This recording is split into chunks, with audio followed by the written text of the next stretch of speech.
ሰላም ሰላም በዓለም ዙሪያ ያላቸው የተስፋ ቲቪ ተከታታዮች፣ ይህ በየሳምንቱ የሚቀርብ ስለ እውነት የተሰኘ ፕሮግራማችን ነው። ዛሬ ላይ ስለ ክርስቶስ ኢየሱስ ስቅለት በመጽሐፍ ቅዱስ እንዳስሳለን። በእስልምና ሙስሊሞች የሚጠይቋቸውን ጥያቄዎች በዚህ ውስጥ የምንመልስ ይሆናል።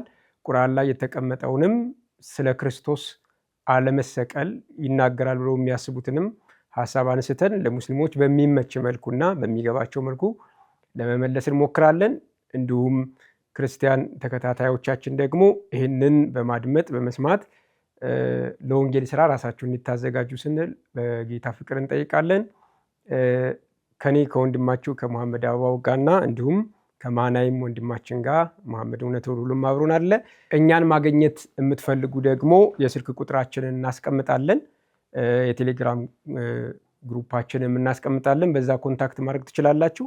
ይህን ሰምተው ጌታን የሚያገኙ በክርስቶስ ኢየሱስ የሚያምኑትን እንዲሁም ደግሞ እኛን ማግኘት የምትፈልጉ በምናስቀምጠው ስልክ ቁጥር ልታገኙን ትችላላችሁ።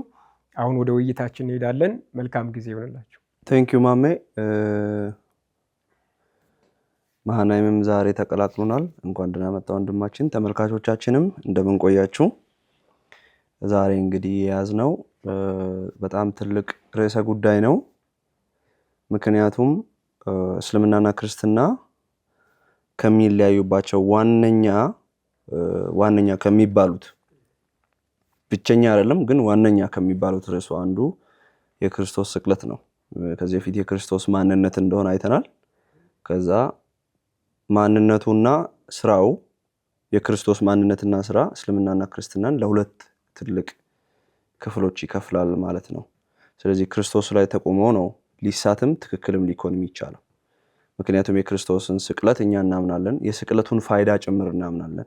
እስልምና ደግሞ ስቅለቱን ማያምንም የስቅለቱን ፋይዳም ጭምር ወይም ደግሞ ስቅለቱ ዓላማውን ጭምር እስልምና አይቀበልም፣ ይክዳል ማለት ነው። ስለዚህ ዛሬ የምናየው ይሄንን ይሆናል። አይ ቲንክ ማይናይም በዚህ ላይ ይጨምራል። እንደው አንድ ክርስትናና እስልምና ሊያጠና የሚፈልግ ሰው ይችን ሀሳብ እንኳ መለያ አድርጎ ሊወስድ ይችላል። በክርስትና አስተምሮ ክርስቶስ ኢየሱስ ሞቷል፣ ተሰቅሏል፣ ከሙታን ተነስቷል ብለን እናምናለን። ሙስሊሞችን ይቃወማሉ። ይሄ ደግሞ ምድር ላይ የተከናወነ ጉዳይ ነውና እንደው አንድ ሰው ይህን ቢያጠና ራሱ በእስልምናና በክርስትና መካከል የሆነ ልዩነት እንዳለው የትኛው እውነተኛ እንደሆነ እንኳን አንድ ማሳያ እንደሚሆንለት በዚህ መመልከት እንችላለን። አይመስልም? በትክክል አመሰግናለሁ ማሚ። በክርስትናና በእስልምና ሜጀር ከሆኑ ልዩነቶች መካከል አንዱ የስቅለቱ ጉዳይ ነው የሚሆነው። እስልምና ስቅለቱ ላይ ያለው አመለካከት ትንሽ ብዥ ያለ ነው። ይሄንን ደግሞ እንዳንቀበል አንደኛ ታሪካዊ የሆኑ ማስረጃዎች አሉን። መጽሐፍ ቅዱስን ቼክ የምናደርግባቸው ታሪካዊ ማስረጃዎች አሉን። የታሪክ አስተማሪዎች ወይም ደግሞ ታሪክን ያጠኑ ሰዎችን በጊዜ የነበሩትን የታሪክ ጸሐፊዎችን ጭምር ከመጽሐፍ ቅዱስ ውጭ የሆኑ አርኪኦሎጂካል የሆኑ ኤቪደንሶችን በመፈለግ ይሄንን ነገር ሳይንቲፊካሊ ነገሩን ልክ ነው ወይስ አይደለም የሚለው ማጥናት የምንችለው ጉዳይ ነው። ለምን ከተባለ በአደባባይ የተደረገ ጉዳይ ስለሆነ። ስለዚህ የሮማን ታሪክ ወይም ደግሞ የሮማን ታሪክ የጻፎችን መጽሐፍቶች በመፈተን በእስራኤል ውስጥ ያሉ የእስራኤል ታሪክ ጸሐፊዎች ያሉትን በመፈተን እንደገና ደግሞ ክርስቲያኖች የጻፉትን መጽሐፍ በመፈተን ይሄ ነገር ሆኗል ወይስ አልሆነም የሚለውን ማስረጃ ማወቅ የምንችለው ነገር ነው፣ የክርስቶስን ስቅለት ማለት ነው። እስልምና በተቃራኒው ከ600 ዓመት በኋላ መጥቶ ይህንን ታሪካዊ የሆነን ነገር አልሆነም ብሎ ይናገራል። ስለዚህ የምናደርገው ነገር ዛሬ ምንድነው ከተባለ ይህንን ከመጽሐፍ ቅዱስና ከመጽሐፍ ቅዱስ ውጭ የሆኑትን ማስረጃዎች ለመፈተሽ እንሞክራለን። ያ እንግዲህ ምንድነው የክርስቶስን ስቅለት ስናወራ ቤዚካሊ በመሰረታዊነት እንደውኛ ዝም ብለን ከመሃል ተነስተን ኢየሱስ እኛን ለማዳን በመስቀል ላይ ሞቷል እያልን አይደለም። ማስረጃዎቻችን ብዙ ናቸው። ስንጀምር ከብሉይ ኪዳን ነው የምንጀምረው። ኦኬ፣ ከብሉይ ኪዳን መጀመሩ ለምንድነው ጥቅሙ ከተባለ ይሄን በጣም መረዳት አስፈላጊ ነው። ሙስሊሞች በተለይ ሙስሊም ተመልካቾቻችን እንዲረዱት የምንፈልገው ነገር ምንድነው? ክርስትና የክርስቶስ ስቅለት የራሱ ስነ መለኮት ስለሆነ ቴዎሎጂ ስለሆነ የገነባው አይደለም፣ በብሉይ ኪዳንም የነበረ ነው። የብሉይ ኪዳን መጽሐፍ ደግሞ ክርስቲያኖችና አይሁዳውያን በጋራ የሚስማሙበት ነው። ስለዚህ አሁን የአይሁዳውያኑን መጽሐፍ በመጥቀስ እኛም የምናምነው በቀደመው መጽሐፍ ውስጥ የተጠቀሰ ነው ብለን ቃል በቃል የተጻፈ ነገር እያሳየናቸው ነው ማስረጃ። ስለዚህ እናንተ የምትጠብቁት መሲህ ወይም ደግሞ ይመጣል ብላችሁ የምትጠብቁት አዳኝ ክርስቶስ ነው ወይም ኢየሱስ ነው፣ ይሄ ደግሞ በመጽሐፋችሁ አለ ብለን ክርስትናና ይሁዲነት በብሉይ ኪዳን ስለሚስማሙ አይሁዶቹ አዲስ ኪዳንን አይቀበሉም። ስለዚህ ከአዲስ ኪዳን ብንጠቅስላቸው ይሄ እኮ ሲጀመር እኔ የማልቀበለው መጽሐፍ ነው የሚለኝ። ግን ከራሱ መጽሐፍ እሱ ከሚያምነው አት ዘ ሴም ታይም እሱ ስለሚያምን ብቻ አይደለም የእግዚአብሔርም ቃል ስለሆነና እኛም ስለምንቀበለው ማለት ነው። ከብሉይ ኪዳን እንጀምራለን፣ አዲስ ኪዳን ውስጥ እንገባለን።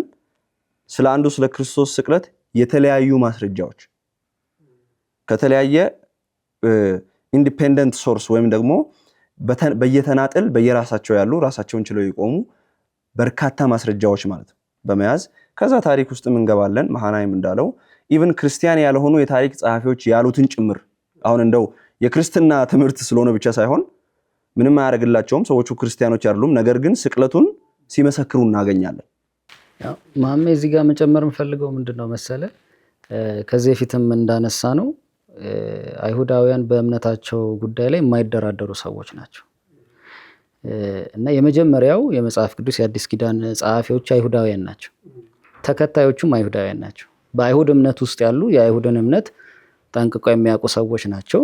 ስፔሻሊ ደግሞ ጳውሎስን ስናየው ፈሪሳይ የነበረ ሰው ነው። በጣም ለእምነቱ የቀና ሰው፣ ክርስቲያኖችን ሁሉ ያሳደደ የነበረ ሰው፣ አስሮ ወደ ኢየሩሳሌም ያመጣ የነበረ ሰው ነው። እንግዲህ ምን ያህል ለእምነቱ የቀና እንደሆነ የምናየው እነዚህ ሰዎች ናቸው የመሲሁን ጉዳይ ጻፉልን። አይሁዳውያን ናቸው ማለት ነው። ምን ማለት ነው?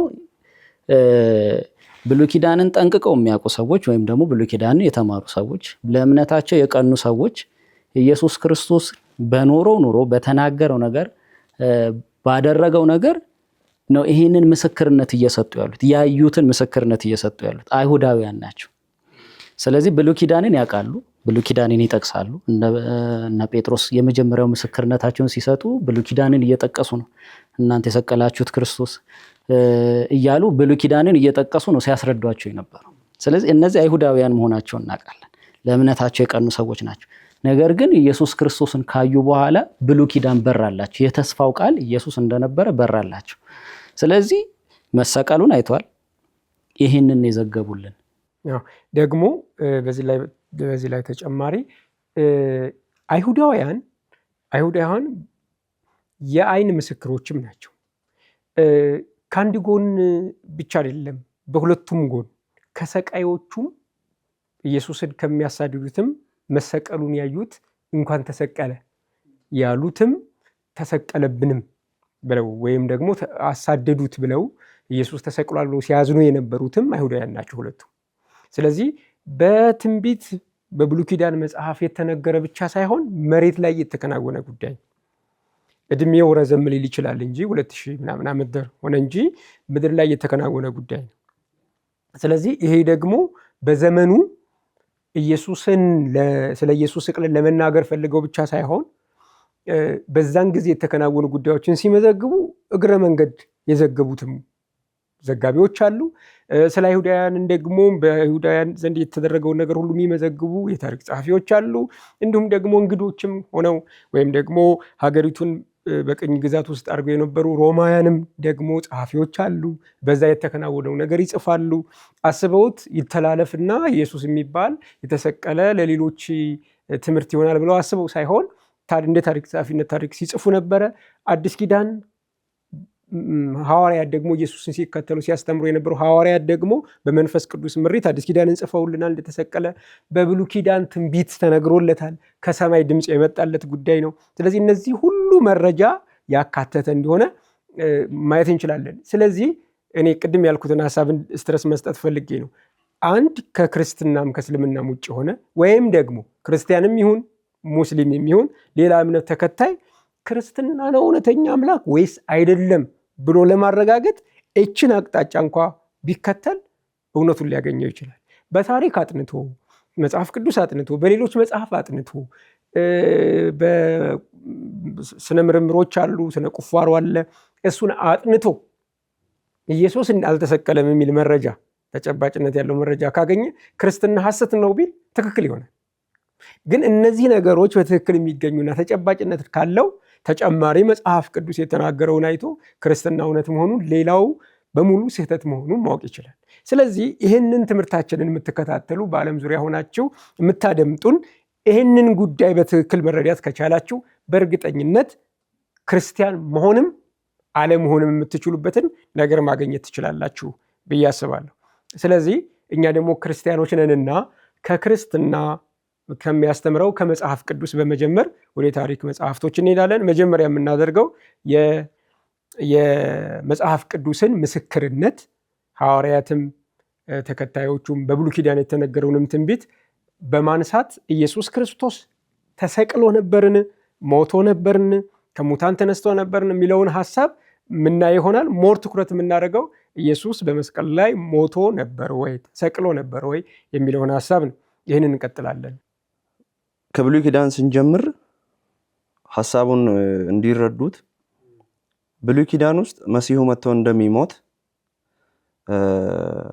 እንደሚቀበር ከዛ ከሙታን እንደሚነሳ ይሄ ደግሞ ለሰው ልጆች የድህነት መንገድን እንደሚያመጣ ጭምር እንግዲህ ክስተቱም በመቀጠል ደግሞ ምክንያቱም ወይም ዓላማውም ፐርፐዙም ጭምር ተነግሮ እናገኛለን።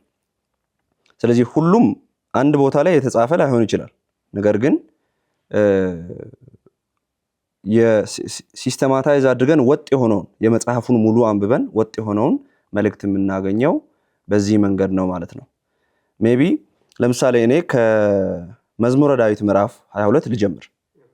ከመዝሙረ ዳዊት ምዕራፍ 22 ከቁጥር 16 ጀምሮ ያለ ቃል አለ ላንብብ። እንግዲህ ብዙ ውሾች ከበውኛልና የክፋተኞች ጉባኤ ያዘኝ፣ እጆቼንና እግሮቼን ቸነከሩኝ፣ አጥንቶቼ ሁሉ ተቆጠሩ፣ እነርሱም አዩኝ ተመለከቱኝም፣ ልብሶቼንም ለራሳቸው ተከፋፈሉ፣ በቀሚሴም ላይ ዕጣ ተጣጣሉ። አንተ ግን አቤቱ ከእኔ አትራቅ፣ አንተ ጉልበቴ እኔን ለመርዳት ፍጠን እያለ ይጠቅሳል። አሁን እንግዲህ ይሄ መዝሙር ነው፣ መዝሙረ ዳዊት ውስጥ ያለ ነው። ብዙ ውሾች ከበውኛል፣ የክፋተኞች ጉባኤ ያዘኝ፣ እጆቼና እግሮቼን ቸነከሩ፣ አጥንቶቼም ሁሉ ተቆጠሩ፣ እነርሱም አዩኝ ተመለከቱኝ እያለ የደረሰበትን ይናገራል። እነዚህ ነገሮች ለምሳሌ የእጅ መቸንከር፣ የአጥንቱ መቆጠር፣ ከዛ ልብሶቼን ተከፋፈሉ ይላል። የልብሶች መከፋፈል፣ በቀሚሱም ላይ ዕጣ መጣል በዳዊት ሕይወት ላይ የተከሰተ ነገር አይደለም። ነገር ግን ዳዊት በመንፈስ ሆኖ ትንቢት እየተናገረ ነው። ሊከሰት ያለውን ነገር ትንቢት እየተናገረ ነው። ኦኬ ሶ ዳዊት ይሄን እያለ ያለው ስለማን ነው የሚለውን የምናገኘው ቀጥታ ይሄ ትንቢት ፍጻሜውን ሲያገኝ ነው። የት ነው ፍጻሜውን የሚያገኘው? ለምሳሌ ማቴዎስ ወንጌል ምዕራፍ 27 ከቁጥር 33 ጀምሮ እንደዚህ ይላል። ትርጓሜውም የራስ ቅል ስፍራ ወደሚሆን ጎልጎታ ወደሚባለው ስፍራ በደረሱ ጊዜ ክርስቶስን መስቀል አስሸክመውት ወደ ጎልጎታ እየወሰዱት ነው። ተራራ ነው። በሐሞት የተደባለቀም የወይን ጠጅ ሊጠጣው አቀረቡለት፣ ቀምሶም ሊጠጣው አልወደደም። ከሰቀሉትም በኋላ ልብሱን ዕጣ ጥለው ተካፈሉ ይላል። ስለዚህ እሱን ሰቅለውት ቀሚሱን ገፈው ቀሚሱ ላይ ዕጣ ተጣጥለው ተከፋፈሉ። እንደ ሞከሪያ አይነት ነገር ነው። የአይሁድ ንጉሥ ነኝ የሚለው ሰውዬ እስኪ የተከበረውን ካባውን የዚህን የንጉሱን እኔ ልውሰድ በሚል ቀልድ በሚመስል መንገድ ማለት ነው። ስለዚህ እነሱ ለማሾፍ ነው ያደረጉት። ነገር ግን ይሄ ክስተት ቀድሞ እንግዲህ በ700 ዓመት ነው ዳዊት የሚርቀው ከክርስቶስ በስጋ ውልደት። ከ700 ዓመት በፊት ትንቢት ተነግሮለታል። ስለዚህ የክርስቶስ መሰቀል ብቻ ሳይሆን መሰቀሉ ትልቁ ስዕል ነው። ቀሚሱ ላይ ዕጣ መጣሉ እቺ ትንሽዬ ነገር እንኳን ትንቢት ተነግሮላታል። ማለት እንኳን ይሄ ግዙፉ በመስቀል ላይ መሰቀሉ ይቅርና ልብስ መከፋፈሉ ራሱ ማለት ኤግዛክትሊ ትንቢት የተነገረለት ጉዳይ ነው ማለት ነው። በትክክል። ስለዚህ ኢየሱስ ክርስቶስ በድንገት መጥቶ በድንገት ሰዎች ተመካክረው የሰቀሉት ብቻ ሳይሆን እንደሚሰቀል እንደሚሞት ቀድሞ በብዙ ጉዳይ በብዙ መንገድ የተነገረ እንደሆነ የሚያሳይ ነው ማለት ነው። ማርቆስ ላይ አንድ የራሱን ጥቅስ ፍጻሜ ላንብብና ወደ ሌላ ጥቅስ መሄድ እንችላለን። ማርቆስ ወንጌል ምዕራፍ 15 ከቁጥር 23 ጀምሮ ከርቤም የተቀላቀለበትን የወይን ጠጅ እንዲጠጣ ሰጡት፣ እርሱ ግን አልተቀበለም። ሰቀሉትም፣ ልብሱንም ማን እንዲወስድ ዕጣ ተጣጥለው ተካፈሉ ይላል። ስለዚህ ክሊርሊ በግልጽ በክርስቶስ ላይ የሆነውን ነገር ማቴዎስ እና ማርቆስ እየዘገቡልን ነው። ይሄ ግን መጀመሪያ የተነገረ ትንቢት መሆኑን ከዚህ መረዳት እንችላለን። ስለዚህ ክርስቶስ ተሰቅሏል። የክርስቶስን መሰቀል ከብሉይ ኪዳን ጀምሮ ማረጋገጥ እንጀምራለን ማለት ነው።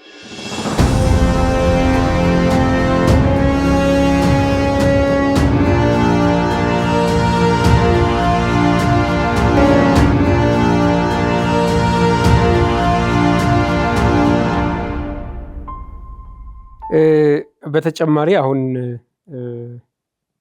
ማሜ ካለው በተጨማሪ መዝሙር 16 ላይ ያለ ሐሳብ አለ። ሐዋርያ ሥራ ጋር እናያይዘዋለን። መዝሙር 16 ላይ እንደዚህ ይላል፣ ሁልጊዜ እግዚአብሔርን በፊት ያየዋለሁ። ከቁጥር 8 ጀምሮ ሁልጊዜ እግዚአብሔርን በፊት ያየዋለሁ፣ በቀኝ ነውና አልታወክም።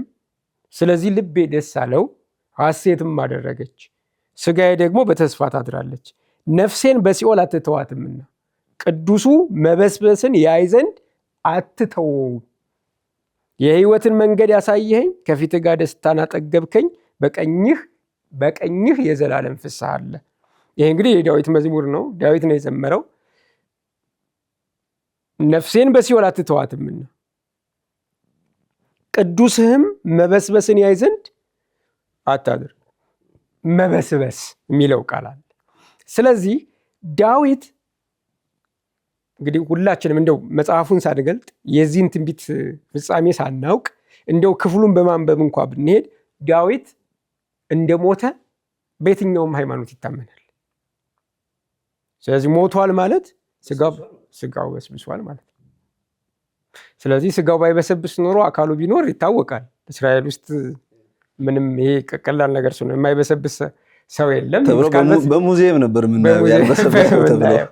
ትንሽ ቆይታ ይቆፍሩት ነበረ እንደ በደንብ ይገኛል። ግን 700 ዓመት ከዚህ ደግሞ 2700 ምናምን ዓመት በፊት የነበረ ሰው ነው። ስለዚህ እንደበሰበሰ እናውቃለን። ግን ስለማይበሰብስ ቅዱስ ስለተባለ አካል ቅዱስህም መበስበስን ያይ ዘንድ የእግዚአብሔር ቅዱስ የተባለ ቅዱስ የሆነ ሊበሰብስ የማይችል አካል ተናግሯል ማለት ነው። ስለዚህ ይሄ ደግሞ ኢየሱስ ክርስቶስ ከመምጣቱ 700 ዓመት በፊት ነው የተነገረው። የተናገረው ደግሞ ማን ነው? ዳዊት ነው። ዳዊት የክርስቶስን ትንሣኤ የክርስቶስን መቼም አንድ ሰው ሳይሞት አይነሳም ብዬ ነው አይደለ? ሳይሞት ሊነሳ አይችልምና ስለዚህ አለመበስበስ የሚያሳየው የሞተ ሰው ነው አይበሰብስም የሚባለው እንጂ ሳይሞት አይበሰብስም አይባልም። ስለዚህ ይህንን በመንገዱ ደግሞ የሕይወትን መንገድ ያሳየኸኝ ይላል። ይህ የሕይወት መንገድ ምንድን ነው? ቅዱሱ መበስበስን ያይ ዘንድ አታደርግ። ስለዚህ የክርስቶስ ኢየሱስ ከሙታን መነሳት አለመበስበስ ለሱ የሕይወት መንገድ ነበር። ስለዚህ ክርስቶስን የሚከተል ክርስቲያን ነው ብለን እንኳ ሌላ ጊዜ እናነሳዋለን ብለን ማንሳት እኮ እንችላለን። ይህንን ክፍል ከፊትህ ጋር ደስታን አጠገብከኝ፣ በቀኝህ የዘላለም ፍስሐ አለ ይላል። በኋላ ላይ እናነሳዋለን በቀኝህ የሚለው ነው። ይህንን ሐዋርያ ሥራ ምዕራፍ 3 ላይ አንስቶታል አይደል? 2:25 ላይ እና እንዲህ ይላል፣ ዳዊት ስለ እርሱ እንዲህ ይላልና እንዲህ ይላል፣ ጌታን ሁል ጊዜ በፊቴ ያየሁት እንዳልታወክ በቀኜ ነውና፣ ስለዚህ ልቤን ደስ አለው፣ ልሳኔም ሐሴት አደረገ። ደግሞም ሥጋዬ በተስፋ ያድራል። ነፍሴን በሲኦል አትተዋትምና ቅዱስንም መበስበስን ያይ ዘንድ አትሰጠውም። የሕይወትንም መንገድ አስታወቅከኝ፣ ከፊትህ ጋር ደስታን ትሞላብኛለህ ብሎ ጴጥሮስ የመዝሙረ ዳዊት ምዕራፍ 16ን ክፍል ኮት ያደርጋል። እዛ እንደዚህ ይቀጥላል እሱ ወንድሞች ሆይ ስለ አባታችን አለቃ ስለ ዳዊት እንደሞተም እንደተቀበረም ለእናንተም በግልጥ እናገር ዘንድ ፍቀዱልኝ። መቃብሩም እስከዛሬ በእኛ ዘንድ ነው። ነቢይ ስለሆነ ከወገቡ ፍሬ በዙፋኑ ያስቀምጥ ዘንድ እግዚአብሔር መሐላ እንደማለለት ስላወቀ ስለ ክርስቶስ ትንሣኤ አስቀድሞ አይቶ ነፍሱን በሲኦል እንዳልቀረች ስጋውን መበስበስን እንዳላየ ተናገረ። ይህም ኢየሱስን እግዚአብሔር አስነሳው። ለዚህ ነገር እኛ ሁላችን ምስክሮች ነን ይላል። ያው እዚህ ጋር ዋናው ነጥብ ምንድነው? ጴጥሮስ ያስረዳበት መንገድ ዳዊት እንደሞተ እንደተቀበረ መቃብሩም እስካሁን ድረስ በእኛ ዘንድ እንዳለ ሁላችሁ ታውቃላችሁ። ስለዚህ ምን ማለት ነው? ዳዊት ሞቶ አልተነሳም፣ ሞቶ ተቀብሮ በስብሷል አልተነሳም እያለ ነው። እናውቃለን መቃብሩ ያለበትን ሎኬሽን፣ ሎኬሽኑም ሁሉ ያውቃሉ። እስካሁን ተነስቶ አላየነውም፣ መቃብሩ አለ እያለ መቃብሩ በመካከላችን አለ። ይህንን ግን እሱ ነብይ ስለነበረ በጣም ኮራሳ ነቢያት ሁሉ የክርስቶስን ትንሣኤ ተናግረዋል፣ ያውቃሉ ማለት ነው። ስለዚህ የነቢያት አስተምሮ ነው የክርስቶስ ሞትና ትንሣኤ። ስለዚህ እያለ ያለው ነብይ ስለነበረ አስቀድሞ አይቶ ስለ ክርስቶስ ትንሣኤ ተናገረ። የተነሳው ክርስቶስ እንጂ ዳዊት አይደለም። ይሄ ንግግር ለዳዊት ለራሱ የተነገረ ሳይሆን ዳዊት ነብይ ስለሆነ የተናገረው ቃል ነው። እስኪ አስቡት፣ ከ700 ዓመት በፊት ትንቢት የተነገረለት ነገር በአዲስ ኪዳን ቃል በቃል እንዴት ተፈጸመ? እንደው ሊያስረዳቸው የሞከረበትን ተመልከቱ። ክርስቶስ አልሞተም እንዳይሉ ሲሰቀል አይናቸው አይቷል፣ ሲሞት አይናቸው አይቷል አይደለ? ዳዊትንም አይቷል። ስለዚህ ያቀረበው ሪዝን ምንድን ነው? ኦኬ ክርስቶስ ተነስቷል ስንላችሁ ይሄ የተነሳው ክርስቶስ ዳዊት የተናገረለት ነው። ዳዊትማ እንደሞተ እንደተቀበረ መቃብሩ በዚህ እንደሆነ አሁን ዳዊት ነው እንዳይሉ መረጃ ቀረበላቸው። ምን የሚል መቃብሩ ውስጥ ነው ያለው፣ አልተነሳም። እንደውም መቃብሩ በእኛ ዘንድ አለ፣ በእኛ ዘንድ አለ። ስለዚህ የበሰበሰ ነው። አሁን እየተወራ ያለው ስለማን ነው? እያወራ ያለው ዳዊት ስለ ትንቢት ጉዳይ እንጂ ነብይ ስለሆነ የተናገረለት ጉዳይ እንጂ ስለ ራሱ እንዳልሆነ ገብቷቸዋል። ስለዚህ ከሙታን የተነሳው ይሄ ክርስቶስ ነው እናንተ የሰቀላችሁት ብሎ ስለሆነ የጀመረው ማለት ነው። ተጨማሪ አንድ ሌላ እስቲ ነብይ እናስገባ። ኢሳይያስ እንግዲህ ኢሳይያስ ስለ ኢየሱስ ክርስቶስ ወይም ስለ መሲሁ ደጋግሞ በመናገር ይታወቃልና ኢሳይያስ 53 እንደምታውቁት የክርስቶስን የመጣበትን ዓላማ ስለ መሲሁ ስራ ቁጭ አድርጎ የሚያሳይ ክፍል ነው። እስቲ እያነበብነው እናውራ። እዛ ላይ እንዲህ ይላል፣ የሰማነውን ነገር ማን አምኗል? የእግዚአብሔርስ ክንድ ለማን ተገልጧል? በፊቱ እንደ ቡቃያ ከደረቀ መሬት እንደ ሳር አድጓል። መልክና ውበት የለውም፣ ባየነውም ጊዜ እንወደው ዘንድ ደምግባት የለውም። የተናቀ ከሰውም የተጠላ የሕማም ሰው ደዌንም የሚያውቅ ነው። ሰውም ፊቱን እንደሚሰውርበት የተናቀ ነው፣ እኛም አላከበር ነው። በእውነት ደዌያችንን ተቀበለ፣ ሕማማችንም ተሸክሟል። እኛ ግን እንደተመታ በእግዚአብሔርም እንደተቀጸፈ እንደተቸገረም ቆጠር ነው። እርሱ ግን ስለ መተላለፋችን ቆሰለ፣ ስለ በደላችንም ደቀቀ። የደህንነታችንም ተግሳጽ በእርሱ ላይ ነበር፣ በእርሱ ቁስል እኛ ተፈወስን። እኛ ሁላችን እንደ በጎች ተቅበዝብዘን ጠፋን፣ ከኛ እያንዳንዱ ወደ ገዛ መንገዱ አዘነበለ። እግዚአብሔርም የሁላችንን በደል በእርሱ ላይ አኖረ። ተጨነቀ፣ ተሰቃየም፣ አፉንም አልከፈተም። ለመታረድ እንደሚነዳ ጠቦት በሸላቾች ፊት ዝም እንደሚል በግ እንዲሁ አፉን አልከፈተም። በማስጨነቅና በፍርድ ተወሰደ። ስለ ሕዝቤ ኃጢአት ተመቶ ከሕያዋን ምድር ስለማን ነው የሚለው? ስለ ሕዝቤ ኃጢአት ተመቶ ከሕያዋን ምድር እንደተወገደ ከትውልዱ ማን አስተዋለ? ከክፉዎች ጋር መቃብሩን አደረጉ፣ ከባለጠጎችም ጋር በሞቱ። ሆኖም ግፍን አላደረገም ነበር፣ በአፉም ተንኮል አልተገኘበትም ነበር። እግዚአብሔርም በደዌ ያደቀቀው ያደቀው ዘንድ ፈቀደ። ነፍሱን ስለ ኃጢአት መስዋዕት ካደረገ በኋላ ዘሩን ያያል፣ እድሜውም ያረዝማል፣ የእግዚአብሔርን ፈቃድ በእጁ ይከናወናል። ከነፍሱ ድካም ብርሃንን ያያል፣ ደስም ይለዋል። ጻድቅ ባሪያዬን በእውነቱ ብዙ ሰዎችን ያጸድቃል፣ ኃጢአታቸውንም ይሸከማል። ስለዚህ እርሱ ብዙዎችን ይወርሳል፣ ከኃያላንም ጋር ምርኮን ይከፋፈላል። ነፍሱን ለሞት አሳልፎ ሰጥቷልና ከአመፀኞችም ጋር ተቆጥሯልና። እርሱ ግን የብዙዎች ሰዎችን ኃጢአት ተሸከመ፣ ስለ አመፀኞች ማለደ። አሁን ይሄ ክፍል ሙሉ ለሙሉ የአዲስ ኪዳን ትምህርት ነው። አዲስ ኪዳንን ስናነብ የምናገኘው ይህን ትምህርት ተብራርቶ ነው።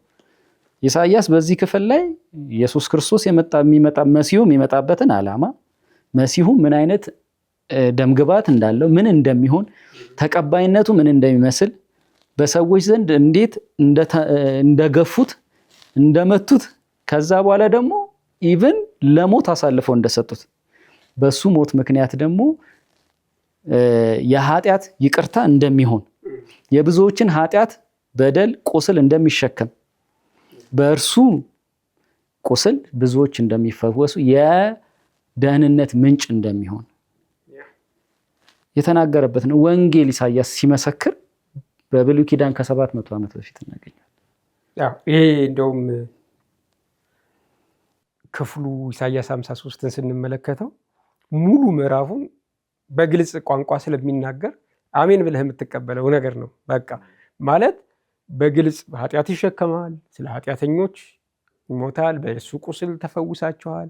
አዲስ ኪዳን ላይ በጣም ብዙ ቦታ ላይ ነው እነዚህን ጥቅሶች በየቦታው የሚወሰው። ለምሳሌ አፉን አልከፈተም፣ ሲሰርቡት መልሶ አልተሳደበም፣ በአንደኛ ጴጥሮስ ላይ ያለ ሀሳቦቹ አሉ በሙሉ። ስለዚህ እያንዳንዱ ጥቅሶች አዲስ ኪዳን ላይ ገብተዋል። ለምሳሌ በመገረፉ ቁስል ተፈውሳቸዋል የሚለው ቃል አዲስ ኪዳን ላይ ተቀምጧል፣ ማቴዎስ ላይ ያለ።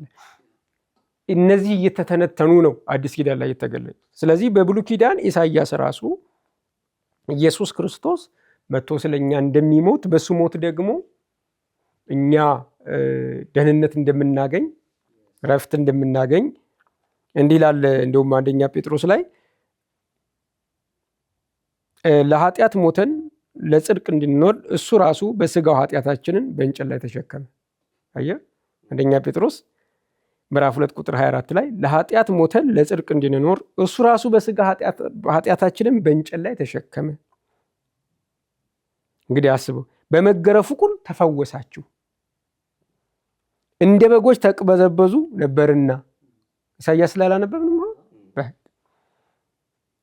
ነገር ግን ወደ ነፍሳችን እረኛና ጠባቂ ተመልሳችኋል ይላል። እዚህ ክፍል ላይ እንግዲህ ክርስቶስ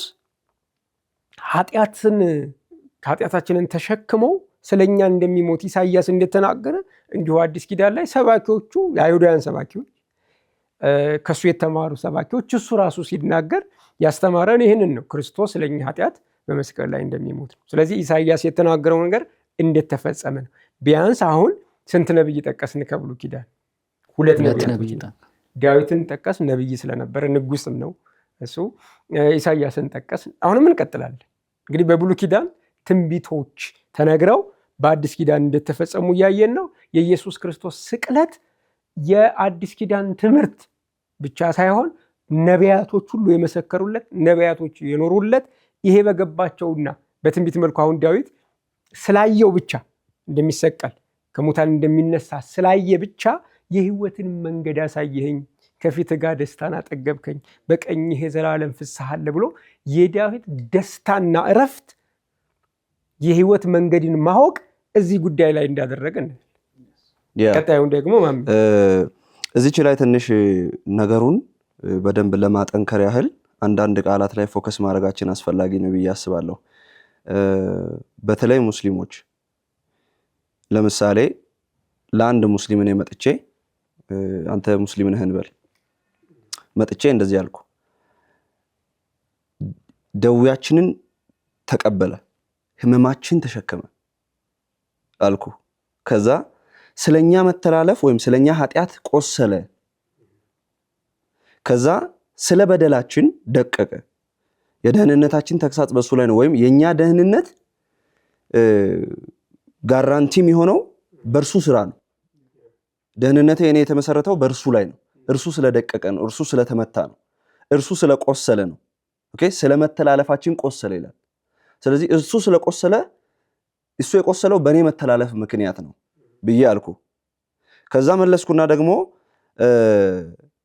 ስለ ሕዝቤ ኃጢአት ይላል። ስለኛ ኃጢአት ከሕያዋን ምድር ተወገደ ማለት ወደ ሙታን ምድር ገባ ማለት ነው። ከሕያዋን ዓለም ማለት ሞተ ማለት ነው። ሞተ ማለት ነው። ሕያዋን ስብስብ ሕያዋን ይባላል። የሕያዋን ዓለም ከዛ የሞቱ ሰዎች ደግሞ የሙታን ዓለም።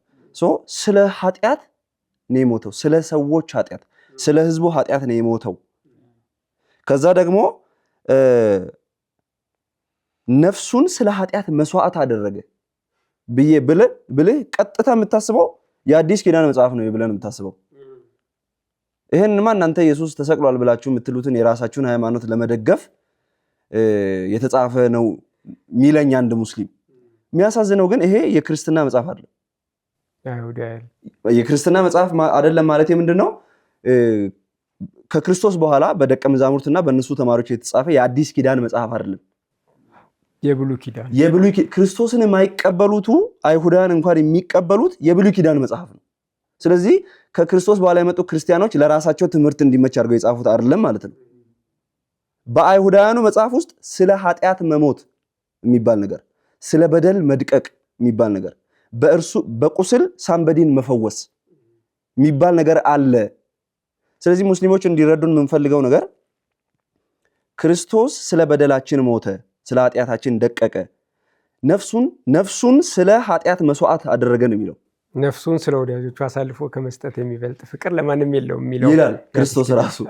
ስለዚህ ነፍሱን የክርስቶስ ነፍስ ስለኛ ኃጢአት መስዋዕት ሆኗል የሚለውን ትምህርት ስንል ከክርስትና በኋላ ወይም ከክርስቶስ በኋላ የተነሱ የክርስቶስ ደቀ መዛሙርትና የፈበረክነው ነገር አይደለም። ክርስትናን የማይቀበሉ ወይም ክርስቶስን ሐሰተኛ መሲህ ነው የሚሉት አይሁዳውያን መጽሐፍ ውስጥ ያለ እውነት ነው፣ ፋብሪኬሽን አይደለም። ስለዚህ ቃላቱ የጳውሎስ ጽሑፍ ነው የሚመስለው ባይዘ ወይም ደግሞ የጴጥሮስ ጽሑፍ ነው የሚመስለው በቀጥታ። አንድ ቪዲዮ አስታውሳለሁ፣ ዩቲዩብ ላይ ገብታችሁ ሰርች ማድረግ ትችላላችሁ። የሆነ ሰው እስራኤል አገር እየሄደ ያስነብባል፣ አይሁዳውያን ማለት ነው ጁዊሾችን፣ እና ያስነብብና አንብበው ከጨረሱ በኋላ 12 ቁጥር አለች 12 ቁጥሯን አንብበው ከጨረሱ በኋላ ይሄ የማን ጽሑፍ ነው ይላቸዋል። የአዲስ ኪዳን ነው ወይስ የብሉይ ኪዳን ነው? ከዛ ይሄማ የክርስቲያኖች ጽሑፍ ነው። ኖ ይሄ የተናኽ ጽሑፍ ነው። እነሱ ተናኽ ብለው ነው የሚጠሩት ብሉይ የራሳቸውን መጽሐፍ አይከፍሉትማ። ብሉይ ኪዳንና አዲስ ኪዳን የላቸው እነሱ። ብሉይ ኪዳን ብቻ ተናኽ ነው የሚሉት። ይሄ ተናኽ ነው ብለው አውጡ ብሏቸው ሲያወጡት የእነሱ መጽሐፍ ላይ አለ እና በጣም ብዙዎች ኮንፊውዝድ ሲሆኑ ቪዲዮ ላይ ይታያልና ምን ለማለት ነው? የክርስቶስ ነፍሱን ስለ ኃጢአት መስዋዕት አድርጎ መስጠት፣ በእርሱ መቁሰል እኛ መፈወሳችን፣ እርሱ እንደሚታረድ በግ ዝም ብሎ መከራ መቀበሉ ለክርስትና ሃይማኖት እኛ በቃ የኛ ሃይማኖት ስለሆነ ለማመቻቸት የጻፍ ነው አይደለም የሚለውን ፎከስ ማድረግ ያስፈልጋል። በነገራችን ላይ ይህንን ሐሳብ ለመረዳት ሃይማኖተኛ መሆን አይጠበቅም። ዝም ብለህ ስታነበው የሆነ አካል ለሆኑ ህዝቦች ራሱን መስዋዕት አድርጎ እየሰጠ እንደሆነ የነሱን ሁሉ ኃጢአት እንደሚሸከም በሱ መቁሰል በሱ መድቀቅ ሌሎች እየዳኑ እንደሆነ ቢያንስ ትረዳለህ። የት አካባቢ ነው የተፈጸመው? ማን ይሄን ያደረገው ብለህ ነው ጥያቄ መጠየቅ ያለብህ እንጂ አይ ይሄ ስለሌሎች ኃጢአት የሞተ ሰው የሚናገር አይደለም ብለህ መቼም ምንድነው አይኔን ግንባር ያርገው አይነት ንግግር ሊሆን አይችልም። ስለዚህ ክፍሉ ኢሳይያስ 53 በግልጽ ቋንቋ ቅድም እንዳልኩት አሚን ማለት ነው ያለብህ። ልክ ነው፣ የሆነ ሰውማ ለሆነ ሰው ሞቷል፣ ለሆኑ ሰዎች ራሱን አሳልፎ ይሰጣል፣ ቆስሏል፣ በሱ ተፈውሰዋል፣ በሱ ድነትን አግኝተዋል ምናምን ብለህ የምታነበው መጽሐፍ ነው። እና አይሁዳውያን መጽሐፉን ይቀበሉታል፣ የተጨመረበትም የለም የተቀነሰበትም የለም ብለው ነው የሚያምኑት። ይሄንን ለመቀበል ነው የሚከብዳቸው። አይ ማን ተሰቀለ ስትሏቸው ማን እንደሆነ አያውቁም። ባይዜ አሁን ሙስሊሞች እንዲረዱት ሌላው ተጨማሪ ነገር ሶሪ የመጽሐፍ ይዘት ልዩነትም የለንም። ባይዜ ቃል በቃል ተመሳሳይ ነው መጽሐፋችን። ስለዚህ የይዘት ልዩነትም የለንም። የእናንተ ሌላ ነው የእናንተ ሌላ ነው የሚባል ነገር የለም። አንድ አይነት ነው ማለት ነው። አሁን ኢሳያስ 53 እያወራ ስለሆነ ልክ ነህ። መጽሐፍት ላይ ልዩነት የለንም። ኢሳያስ 53ንም አይሁዳን በሙሉ ነው የሚቀበሉት። የቃልም የትምህርትም የምንም ለውጥ የለው። አንድ ሰው ሲያነበው ደግሞ ይሄንን ይረዳል። ስለዚህ አንድ አይሁዳውያን መቀበል ቢከብደውም ይሄ ክፍል የሚያወራው የሆነ አካል እንደ አዲስ ኪዳን እንኳን ብንተው ይህን መጽሐፍ ብቻ ብናነብ ኢሳያስ 53ን ብቻ ብናነብ ነገራችን ላይ የሆነ አካል ለሆኑ ሰዎች ራሱን አሳልፎ እንደሰጠ ኃጢአታቸውን እንደተሸከመ በሱ ኃጢአት መሸከም በሱ መቁሰል ድነታቸውን እንዲያገኙ እሱ ደግሞ እንደሞተ ከሕያዋን ምድር እንደተወገደ አይደለ? ስለዚህ እንደሞተ በግልጽ የሚናገር ክፍል ነው። ስለዚህ አይሁዳውያንም የሚቀበሉት መጽሐፍ ነው፣ እኛ የምንቀበለው መጽሐፍ ነው። ሙስሊሞች በደንብ ማስተዋል ያለባቸው ኢየሱስ ክርስቶስ መጽሐፍ ቅዱስ ራሱ አልተሰቀለም ይላል ብሎ ለማውራት የምር በደንብ ሁለተኛ ሶስተኛ አራተኛም ከዛ በላይም 1000 ጊዜ ማሰብ ይጠይቃል። እንደው በደንብ ቶርች መደረግ ይጠይቃል። ይሄንን ኢየሱስ አልተሰቀለም ይላል ብሎ ስለ መጽሐፍ ቅዱስ ለማውራት ቶርች መደረግ ይጠይቃል። ይሄ ሁሉ ክፍል እያነበብክ ቶርች መደረግ አለብህ። አይልም የሚል ቶርች መደረግ አለበት አንድ ሰው እንጂ ይሄ ሁሉ ክፍል እየተቀመጠ እንደ ኢሳያስ 53 ብቻ ይበቃል ማለት። እዚች ላይ ፍጻሜውን ያገኘበትን ቦታ ልጠቁምና አለፍ እንላለን። ፍጻሜውን ያገኘው ለምሳሌ ማርቆስ ወንጌል ምዕራፍ 15 ከቁጥር 4 ጀምሮ ይላል።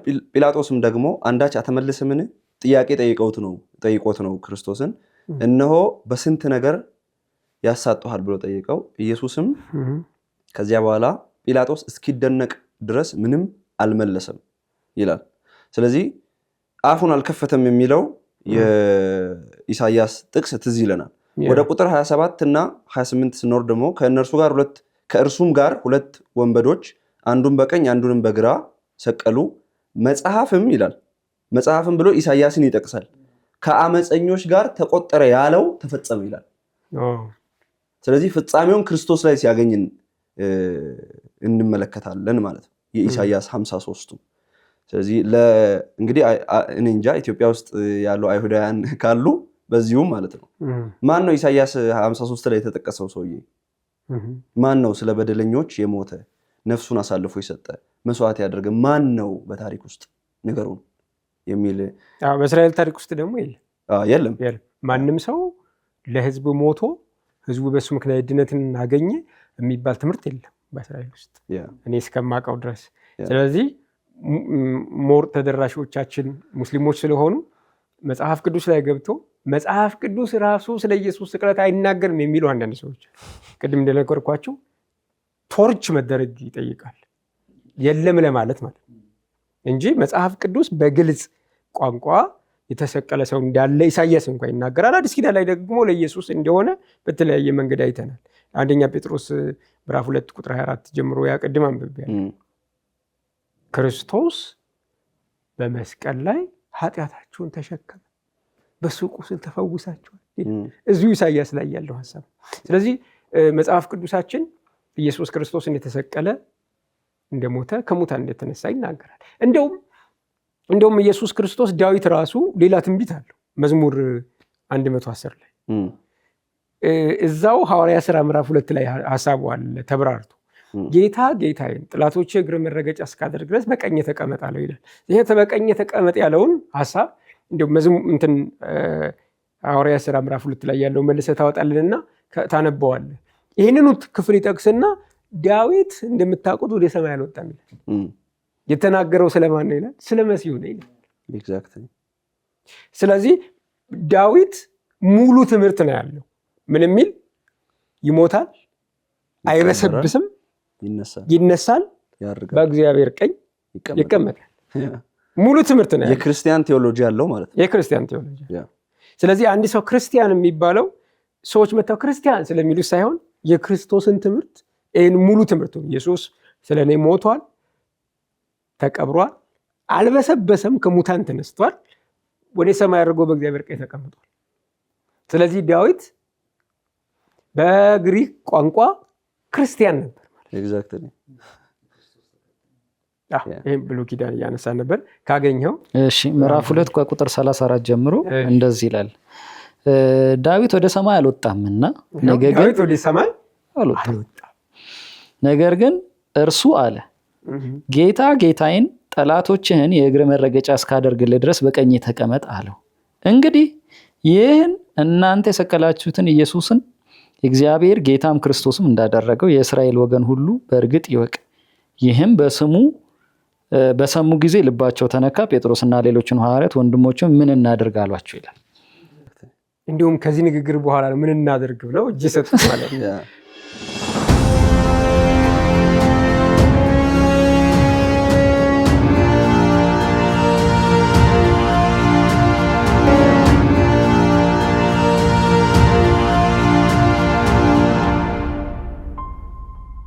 ማለት ዳዊት ክፍሉን አብራር ከሙታን የተነሳ በሰማይ ያረገ በእግዚአብሔር ቀኝ የተቀመጠ ብሎ የተናገረለት ዳዊት ከሆነ በቃ ምን እናርግ ነው ያሉት። ስለዚህ ኢየሱስ ክርስቶስ መሞቱ መነሳቱ በግልጽ ቋንቋ በነቢያት በኩል ተነግሯል። አሁን ምን አነሳን?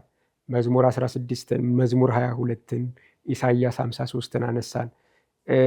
ሌላ ያነሳነው ክፍል አንደኛ ጴጥሮስ ምዕራፍ 2 አነሳን። ማቴዎስ ወንጌልን አንስተናል። ማርቆስ ወንጌል ቅድም እያነሳ ነበረ።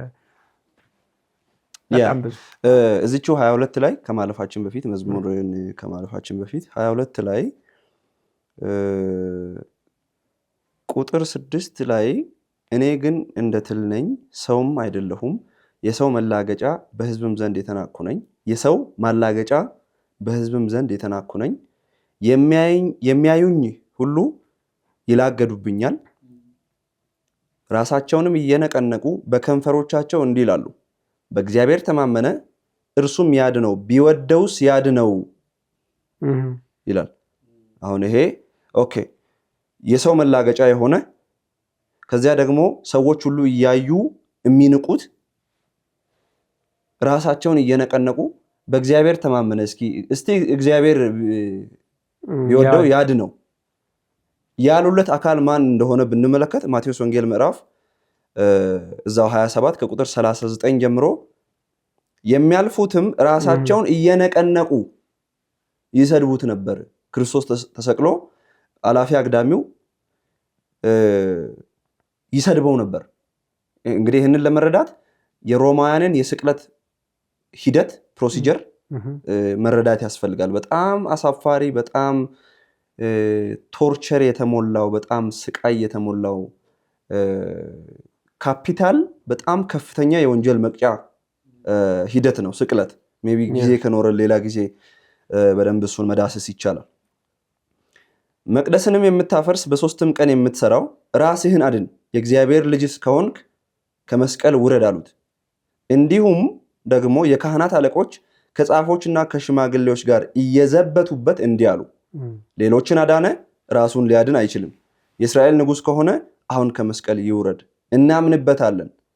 በእግዚአብሔር ተማምኗል፣ የእግዚአብሔር ልጅ ነኝ ብሏልና ከወደደውስ አሁን ያድነው። ስለዚህ እንዲህ ይከሰታል ብሎ አሁን ትንሽ ለሙስሊሞች በተለይ ለአዳዲስ ሙስሊሞች ከበድ የሚለው ምንድነው? መዝሙር ላይ የተጻፈው እንዲህ ይሆናል ተብሎ አይደለም። አሁን ትንቢት ከተባለ ወደፊት እንዲህ ይከሰታል እንዲህ ይሆናል በሚል መንገድ ነው ወይ የተጻፈው ሊሉ ይችላሉ። ግን ይሄ መጽሐፍ ቅዱስ ምንድነው በውስጡ ምን አይነት መጽሐፍትን ይዟል በሚለው ዲስከሽን ላይ ያንን ትምህርት በደንብ ቢከታተሉ ጥሩ ነው ብዬ አስባለሁ። ምክንያቱም የጥበብ መጽሐፍት እንዴት ነው የተጻፉት፣ መልእክት እንዴት ነው የሚያስተላልፉት የሚለውን ለመረዳት ለምሳሌ በኢትዮጵያ ራሱ ሰምና ወርቅ አለ፣ ቅኔ አለ ምናምን አይደለ? የመልእክት ማስተላለፊያ መንገዶች ናቸው። ስለዚህ ነሰሰርሊ እንደ ትንቢት መጽሐፍ ላይሆንላቸው ይችላል። ሙስሊሞች ግራ እንዳይገባቸው ክሊር ለማድረግ ያህል ነው። አንድ ሀሳብ ልንገርሽ። በነገራችን ላይ ሼህ ጅብሪል የሚባሉ ሰውዬ ታውቃላችሁ? ወሎ ውስጥ አሁን ከ100 ዓመት በፊት የነበሩ ሰውዬ ናቸው የሚባለው እና ትንቢት ተናግረዋል ይባላል። እና ትንቢቱ በግጥም ነው፣ በግጥም መልክ ነው። እንደዚህ ሲሆን አየሁ፣ እንደዚህ ሆነ፣ እንደዛ ይሆናል፣ እንደዚህ ሆነ ምናምን አይነት ነው እንጂ በዚህ ጊዜ እንደዚህ ይሆናል የሆነ ትንቢት ወደፊት ምናምን አይደለም። ግጥም ነው የሚደረገው። እና እያነበብን ያለነው ደግሞ መዝሙር ነው። መዝሙር ደግሞ ግጥም ነው፣ ዜማ አለው። ያው የአይሁዳውያን ዜማ ስለሆነ እኛ እናውቀውም። በእርግጥ አሁን ግን ዜማ አለው፣ ግጥም ነው፣ በውስጡ ቅኔዎች አሉት፣ አባባሎች አሉት፣ ሰውኛ ዘይቤ፣ ተለዋጭ ዘይቤ፣ ተነጻጻሪ ዘይቤ ምናምን የሚባሉ ተምሳሌታዊ ንግግሮች የሚባሉ በውስጡ አሉት። ምክንያቱም የግጥም ባህሪ ነው። ስለዚህ በዚህ ግጥም ውስጥ እነዚህ ይኖራል። ስለዚህ ትምህርቱን በዛ መልኩ ነው ግጥማዊ የሆነ ግን ወደፊታዊን ትንቢት የተናገረ ስቲል ትንቢቱ ቀጥታ ፍጻሜን ያገኘለት ማለት ነው። ትንቢት ነው የተናገረው። ስለዚህ አሁን በእነዚህ ነገሮች አንድ ነገር ስለ ዳዊት መጠቅለል እንችላለን። ቅድም እንዳልነው ብዙ ጊዜ ሙስሊሞች የቀደሙ ነቢያት ክርስቲያኖች አልነበሩም ሙስሊሞች ናቸው የሚል ሙግት ያነሳሉ አይደለ? ነገር ግን እኔ ዳዊት ክርስቲያን ነው የሚል እምነት ነው ያለኝ። ለምን እዚህ ዝም ብዬ ዳር ቆሜ አይደለም የምለው። ለምሳሌ ሙስሊሞች ዳዊት ሙስሊም ነው ሲሉ እስኪ ዳዊት ሙስሊም መሆኑና ከእስልምና ትምህርት ጋር የሚመሳሰል ነገር አስተምሯል ወይ ከዳዊት መጽሐፍ አሳየኝ እኔን ብለው ሊያሳየኝ አይችልም። ከዘቡር ማለት አዎ ከዘቡር መጽሐፍ አሳየኝ ብለው አያሳየኝም። ዘቡር የሚባል መጽሐፍም የላቸውም። ገብቷል። እኔ ግን ስሙ እንጂ መጽሐፉ የለም። ኤግዛክትሊ እንዲህ በመጽሐፍ በጥራዝ መንገድ መልክ የላቸውም። እኔ የዳዊት መጽሐፍ ራሱ አለኝ። ስለዚህ ዳዊት መጽሐፉን ሳነብለት የሚያምነው ነገር ቴዎሎጂው ክርስቲያናዊ ቴዎሎጂ ነው። ቅድም አንተ የተጠቀለልከው መሲሁ ይገደላል፣ ይቀበራል፣ ይነሳል፣ ወደ ሰማይ ሄዶ በአባቱ ቀኝ ወይም በአብ ቀኝ ይቀመጣል፣ በእግዚአብሔር ቀኝ ይቀመጣል። ይሄ እኮ ክርስቲያናዊ ትምህርት ነው። በቃ ይሄ ነው ትምህርት። ክርስትና እኮ ሌላ ትምህርት የለው። ኤግዛክትሊ ኢየሱስ ክርስቶስ ይሞታል፣ ይቀበራል፣ አይበሰብስም፣ ከሙታን ይነሳል፣ ወደ ሰማይ ያርጋል፣ በእግዚአብሔር ቀኝ ይቀመጣል። ምን እስከሚል ድረስ ጌታ ጌታዬ ጠላቶቼ እግር መረገጫ እስከማደርግ በቀኜ ተቀመጥ። ከዛ ጠላቶቼ እግሩ መረገጫ ይሆናሉ፣ ከዛ ፍጻሜ ይሆናል። ስለዚህ ይሄንን ዳዊት ያምናል። ይሄንን ዳዊት ሲያምን ክርስቲያን አሰቃቀሉን እንኳን ይናገራል። እስኪ መሀል ላይ ያስገቡት መዝሙር 22 መሀል ላይ ስታስገቡት አሰቃቀሉ ራሱ ምንድን ነው? የሰው ማላገጫ እንደሚንቁት አይደለ? ልብሱን እንደሚከፋፈሉ። ኢሳይያስ ምን እያወራ ነው? መቁሰሉ፣ ኃጢአት መሸከሙ። ክርስቲያናዊ ትምህርቶች ናቸው እነዚህ። ይሄ ነው ክርስትና የሚባለው። ክርስቲያን የሚለውን ቃል በቃል አምጡ ምናምን ብዙ ጊዜ ክርስቲያን የሚለው እኮ የግሪክ ቃል አይደል? ከግሪክ ቃል የተወሰደ ነው። የክርስቶስ ተከታይ ወይም ደግሞ የክርስቶስን ትምህርት የሚከተል ማለት ነው። ስለዚህ የክርስቶስን ትምህርት የሚከተሉ ነቢያቶች መካከል አንዱ ዳዊት ነው። ኢሳይያስንም በተመሳሳይ ማየት እንችላለን። ሙሉ 53 የኢየሱስ ክርስቶስን የሞትና ትንሣኤ ትርጉም በደንብ ይነግረናል ማለት ነው። ሜይ ቢ ሌላ ከትንቢተ ዳንኤል እሱ ላነሳ ነበር ብንመለከት ለምሳሌ ትንቢተ ዳንኤል ምዕራፍ 9 ከቁጥር 25 እስከ 26 ስለዚህ እወቅ አስተውልም፣ ኢየሩሳሌምን መጠገንና መስራት ትእዛዙ ከሚወጣበት ጀምሮ እስከ አለቃው እስከ መሲሁ እስከሚመጣ ድረስ ማለት ነው 7 ሱባኤና 62 ሱባኤ ይሆናል። እርሷን በጭንቀት ዘመን ከጎዳናና ከቅጥር ጋር ትሰራለች። 62 ጊዜ 7ም ከ62 ጊዜ 7ም በኋላ መሲህ ይገደላል። በእርሱም ዘንድ ምንም የለም። የሚመጣውም አለቃ ሕዝብ ከተማይቱና መቅደሱን ያጠፋሉ። ፍጻሜውም በጎርፍ ይሆናል፣ እስከ መጨረሻውም ድረስ ጦርነት ይሆናል፣ ጥፋትም ተቀጥሯል ይላል።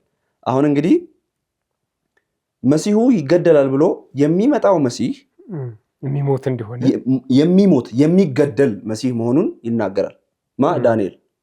ስለዚህ አይሁዳውያን እና ሙስሊሞች ክርስቶስ መሲህ መሆኑን እናምናለን ይላሉ። አልመሲህ ነው ኢሳ አልመሲህ ስለሚሉ ማለት ነው። መሲህነቱን እናምናለን ካሉ ከቀደሙ ነቢያት ጋር በመመሳሰል የሚመጣው መሲህ የሚገደል መሆኑን ማመን አለባቸው። እኛ ክርስቶስ የሚሞት ነው ወይም መሲሁ የሚገደል ነው ስንል ድንገት ኢየሱስ መጣ፣ ከዛ ኢየሱስ እያስተማረ ከዛ አይሁዳውያን ተነሱበት፣ ከዛ በሮማውያን አማካኝነት አስገደሉትና አሁን እኛ አምነነው እሱ ተገደለ። ስለዚህ በቃ ኢየሱስ የመጣው ለመሞት ነው ለምን አንልም ብለው አይደለም የጀመሩት። ሐዋርያቱ እንደዛ አይደለም የጀመሩት። ኦልሬዲ የተነገረ ትንቢት አለ። ትንቢቱን እንግዲህ ይሄ ዳንኤል ደግሞ ሌላ ሰው ሌላ መጽሐፍ ነው በሌላ ዘመን በሌላ ሰው በሌላ ነቢይ በሌላ መጽሐፍ ኢቭን በሌላ አገር ጭምር እስራኤል በባቢሎን ነበር የነበረው። አይ ቲንክ 500 ምናምን ዓመተ ዓለም አካባቢ ዳዊት 700 ኢሳይያስ ደግሞ ከ600 እስከ 900 ኢሳይያስ 700 ዳዊት 900 ወደ 1000 አካባቢ ዳዊት 900 አካባቢ ኢሳይያስ 700 ከዛ ዳዊት 500 ምናምን አካባቢ ዳንኤል ማለት ነው። ዳንኤል ኦኬ። እነዚህን 3 ነቢያቶች ተመልከቱ። 3ቱም ነቢያት አንድ ነገር ይናገራሉ። ዳዊት ይሞታል ግን አይበሰብስም ማለት። ዳንኤል በ700 መጥቶ በ700 ኢሳይያስ መጥቶ ምን አለ? ይሞታል ከዚህ ዓለም ይወገዳል፣ ኃጢአታችሁን ይሸከማል ምናምን ዝርዝር ሐሳብ። ከዛ በ500 ምናምን ዳንኤል መጥቶ ደግሞ መሲሁ ይገደላል። ስለዚህ መሲሁ የሚገደል መሲህ መሆኑን እናምናለን ብለህ አይገደልም አልሞተም ካልክ ትክክለኛውን እምነት እያመንክ አይደለም ማለት ነው። ቀላል ምሳሌ ለመስጠት ለምሳሌ እኔ ነብዩ መሐመድ ነብይ መሆኑን አምናለሁ፣ ነገር ግን ምንም መገለጥ ከፈጣሪ ዘንድ አይወርድለትም ብዬ ብል ሙስሊሞች ምን ይላሉ? አይ ምን እያልክ ነው የሚሉት። ቀጥታ ነብይ ነው ብለህ ካሰብክ አምናለሁ የምትል ከሆነ መገለጥ እንደሚወርድለት ማመን አለብህ፣ ቁርአንን መቀበል አለብህ ነው የሚሉት። አይ ቁርአንን አልቀበልም ግን እርሱ ነብይ ነው ማለት አይሆንም። ስለዚህ ነብይ ነው ብዬ ካመንኩ መገለጥ እንደሚወርድለት በዛው አምኜ መጽሐፉንም ቁርአንንም መቀበል አለብኝ። ስለዚህ ሙስሊሞች ምን እንደሚያደርጉት መሲሁን ከማንነቱና ከስራው ገንጥለው የራሳቸውን ትርጉም ሰጥተው የቀደሙ ነቢያት ካስተማሩት በተለየ መንገድ በቃ አይ መሲህ ነው እሱ ግን አይሞትም፣ አልተነሳም፣ እንዲሁ ዝም ብሎ አላማም የለውም የስብከቱ አላማ እሱ ሌላ ጉዳይ ስለሆነ ሌላ ጊዜ እንመጣበታለን። እሱ ብቻ አይደለም እዚህ ክፍል ላይ ባይዘው ስፔሲፊክ መሲሁ የሚመጣበትን ስፔሲፊክ ጊዜ ነው የሚሞትበትን በጊዜ ነው የሚናገረው። አይተህ ከሆነ በስንተኛ ይላል? ከ62 ጊዜ 7 ማለት በ69ኛው ሱባኤ ማለት ኤግዛክትሊ። ስለዚህ ኤግዛክትሊ ስፔሲፊክ ታይሙን አስቀምጧል። ኢየሱስ የመጣውን በተናገረው በዚሁ ሱባኤ ነው የሞተው። ስለዚህ ታይም ፍሬም አስቀምጦለት ያ ማለት 69 ሱባኤ የሚባለው ከባቢሎን ምርኮ በኋላ የተነገረ ትንቢት ነው የሚመጣው ማለት 69ኛው ሱባኤ የሚመጣ ማለት መሲሁም የመጣው በዛው ጊዜ የሞተውም በዛው ሰዓት ነው። ስለዚህ ዳንኤል የተናገረውን ትንቢት ስለ መሲሁ የተናገረውን ትንቢት በዛው ሰዓት የፈጸመው ኢየሱስ ክርስቶስ። ስለዚህ ታይም ፍሬም ተቀምጦለት ትንቢት ተነግሮለት ያንን ትንቢት ይሞታል የተባለውን ኢየሱስ ክርስቶስ ነው በመስቀል ላይ ሞቶ ትንቢቱን ፍጻሜ እንዲሆን ያደረገው። ስለዚህ ዳንኤል ይነግረናል ስለሞቱ ታይም ፍሬም አስቀምጠው ኢየሱስም በዛው ጊዜና በዛ ሰዓት ማለት ነው። እንደዚህ አይነት ትንቢት ነው ፉልፊል የተደረገው። ስለሞቱ ስናስብ እንደዚህ አይነት ትንቢቶች ተነግረዋል። ዳንኤል ላይ እዛው ሜቢ ከክርስቶስ ስቅለት በኋላ ቤተ መቅደሱን እንደሚያፈርሱም የ70 ዓመተ ምህረት ጭምር ጌታ ኢየሱስ ክርስቶስ ማቴዎስ ወንጌል ምዕራፍ 24 ላይ የተናገረውን እዚሁ ያስቀምጣል። ስለዚህ ምን እንደሚለው የሚመጣው አለቃ ህዝብ ከተማይቱንና መቅደሱን ያጠፋሉ፣ ፍጻሜውም በጎርፍ ይሆናል ይላል። ስለዚህ በጣም ከባድ ዲስትራክሽን ደርሷል። በ70 ዓመተ ምህረት ቤተ መቅደሱን ሮማውያን ሲያፈርሱ ቤተ መቅደሱን እንደሚያጠፉ መሲሁ ይመጣል፣ ከዛ መሲሁ ይገደላል፣ ከዛ በኋላ ቤተ መቅደሱን ያጠፋሉ፣ ያፈርሳሉ ቤተ መቅደሱን ብሎ በቅደም ተከተል ነው ያስቀመጠው። ስለዚህ ይሄ እንግዲህ መጽሐፉ ከክስተቱ በኋላ ነው የተጻፈው እንዳንል ቀድሞ የተጻፈ መጽሐፍ ነው እናውቃለን። ዳንኤል ከ500 ዓመት በፊት የነበረ መጽሐፍ ነው። ስለዚህ ትንቢት ተንብዮ ትንቢቱ ኤግዛክትሊ በትክክል በቅደም ተከተል የሆነለት ሰው ነው። የብሉይ ኪዳን መጽሐፍቶች እንደው በትንሹ ከክርስቶስ ልደት በፊት 200 ዓመት አካባቢ በፊት በማኑስክሪፕት ጥናት በግሪክ ቋንቋ ተተርጉሞ የሰባ ሊቀ ካህናት የሚባሉት ሰብተዋጀንት ተተርጉሟል። ስለዚህ መጽሐፉ ከክርስቶስ በኋላ ተነካክቷል እንኳ ማለት አይቻልም። ከክርስቶስ ልደት በፊት በግሪክ ቋንቋ ተተርጉሞ በትርጉም ደረጃ አለ እንኳን ሌላ ቀርቶ። ስለዚህ ይሄ መጽሐፍ ደግሞ ከነዛ ከብሉይ ኪዳን መጽሐፍትና ከተተረጎሙ መጽሐፍቶች አንደኛው ነው አይደለ? ስለዚህ ዳንኤል የቤተ መቅደስ መፍረስ ሳይቀር በትንቢት ተነግሮ ትንቢት የተፈጸመለት። በነገራችን ላይ እንደ መጽሐፍ ቅዱስ ትንቢት እየተነገረ የሚፈጸምለት መጽሐፍ አላየሁ። እንትን ናቸው ይሄ ብዙ መጽሐፍቶች የወደፊት የማታውቀውን የወደፊት ይነግሩሃል። የተፈጸመ ነገር አታይባቸውም። አድርግ አታድርግ፣ ስራ ላይ ያተኩራሉ። ከዛ ቼክ የምታደርግበት እንዲህ ብሎ ትንቢት ተነግሯል ይልሃል። ወደ ኋላ ሲደርስ ስትል መጽሐፉ የለም። አሁን አንድ የቁርአን ክፍል አለ አህመድ የሚባል ባለፈው አንስተነዋል። አህመድ የሚባል ነብይ ይመጣል ብሎ ማን ተናግሯል? ኢሳ ተናግሯል ይላል። ስለዚህ ኢሳ መጽሐፍ ላይ ሄደህ መጽሐፉን ልትፈልግ ስትል የኢሳ መጽሐፍ ራሱ የለም። ገብቶሃል? አሁን አዲስ ኪዳን ላይ መጥተህ በብሉይ ኪዳን የተነገረውን ሐሳብ ዳዊት እኮ ነብይ ስለነበረ በመዝሙሩ ነፍሴን በሲኦል አትተዋትም ቅዱሱ መበስበስን ዘንድ አታደርግም ብሎ ስለ ክርስቶስ ትንቢት ተናግሯል። የት መዝሙር ላይ የዳዊት መዝሙር ላይ ሄደህ ስትል መዝሙር 16 ላይ ቃል በቃል ተቀምጦ ታገኘዋል። የለም ብትባል አይመን ዝም ብለህ መጽሐፉ ጠፍቶ ነው ከማለት ውጭ ሌላ ምን ትላለህ? አሁን ሙስሊሞች አኪዝም ያደረገን መጽሐፉ ጠፍቷል ግን ብሎ ነበር የሚለውን ሐሳብ ታነሳለህ። ይሄ ግን አይደለም፣ መጽሐፉም ራሱ አለ ማለት ነው። ኢቭን አዲስ ኪዳን ከመጽሐፉ በፊት የነበሩ መጽሐፍቶች ስለነበሩ ኢቭን ኢየሱስ እንኳን ገልጦ ያነበ የነበረው መጽሐፍ እንግዲህ በምኩራባቸው መጽሐፍ ሰጡት ይላልና የኢሳይያስን መጽሐፍ ገልጦ እንዳነበበላቸው ይናገራል። ስለዚህ በኢየሱስ ክርስቶስ ዘመን እንኳን እነዚህ መጽሐፍቶች ነበሩ ያነቡን የብሉይ ኪዳን መጽሐፍቶች ማለት ነው። ሌላው ለምሳሌ ጴጥሮስ ዳዊት እንዲህ ብሏል ብሎ እኮ ሲጠቅስ መጽሐፉ እንዳለ ስለሚያምን መጽሐፉን አይሁዳውያኑ ያውቃሉ ብሎ ስለሚያስብና ስለሚያቁም ጭምር ነው እንጂ እነ ጴጥሮስ መጽሐፉ ጠፍቷል የዳዊት መጽሐፍ የሚል እምነት የላቸው። ሲጀመርም አልጠፋም፣ መጽሐፉ ላይ የተጠቀሙበት ነው። እነሱም የሌለ ነገር ላይ ሪፈር ያደርጉ። እንዲሁም ኢየሱስ ክርስቶስ የኤማሁስ መንገደኞችን ታስታውሱ ከሆነ ሲሄዱ ምን ይላቸዋል? ስለኔ በመዝሙር መጽሐፍ አላቸው፣ በነቢያት መጽሐፍ እና በሕግ መጽሐፍ የተጻፉት መጽሐፍትን ያስተውሉ ዘንድ ይላል እዛው ክፍል ላይ አእምሯቸውን ከፈተላቸው። የቱን መጽሐፍት? ሲነግራቸው የነበሩትን መጽሐፍ። ስለዚህ ከመዝሙር ሲጠቅስላቸው መዝሙር መጽሐፍ እጃቸው ላይ አለ፣ ከኦሪት ሲጠቅስላቸው ኦሪት ላይ አለ፣ ከነቢያት ሲጠቅስ ነቢያት መጽሐፍት አለ፣ መጽሐፍቶቹ አሉ። ኢየሱስ በሶስት ከፍሎ የብሉይ ኪዳን መጽሐፍ ተናግሯል። በሰዓቱ መጽሐፍቶቹ እጆቻቸው ላይ ነበሩ። ወደ ምኩራብ ሲገባም እንዳነሳችሁት ብድግ አድርጎ ነው ያነበበው እንጂ ኢሳይያስ የሚባል መጽሐፍ አለ ብሎ አይደለም የተናገረው። አጥፍታችኋልም ብሎ አልከሰሳቸው። መጽሐፉን አንስቶ ጥቅሉን አንስቶ አነበበ ነው የሚለው። እስከዛ ድረስ ጥቅሏል። ስለዚህ ብሉይ ኪዳን መጽሐፍቶች በትክክል ስለ ኢየሱስ ክርስቶስ የሚናገሩ መጽሐፍቶች የተጠበቁ ናቸው። በዛ ላይ ደግሞ ስለ ሞቱና ስለ ትንሣኤው በነቢያቶቹ ተነግሯል። አሁን በአብዛኛው የብሉይ ኪዳን መጽሐፍቶችን በዚህ መልኩ ዳሰናል። እንግዲህ በዓለም ዙሪያ ያላቸው ቅዱሳን ወንድሞችና እህቶች እንደ ሙስሊም ወንድሞቻችንና እህቶቻችን ይህንን ፕሮግራም የምትከታተሉ ኢየሱስ ክርስቶስ ስቅለት በብሉይ ኪዳን ያለውን ሐሳብ ዳሰናል። እንግዲህ በየሳምንቱ የሚቀርብ ፕሮግራማችን ነው። ቀጣዩን ደግሞ በሚቀጥለው ሳምንት የምናቀርብ ይሆናል። ስልኮቻችንን ለማግኘት የምትፈልጉ እናስቀምጣለን፣ ቴሌግራም ግሩፖችንም እናስቀምጣለን። እስከ ሳምንት መልካም ጊዜ ይሁንላችሁ።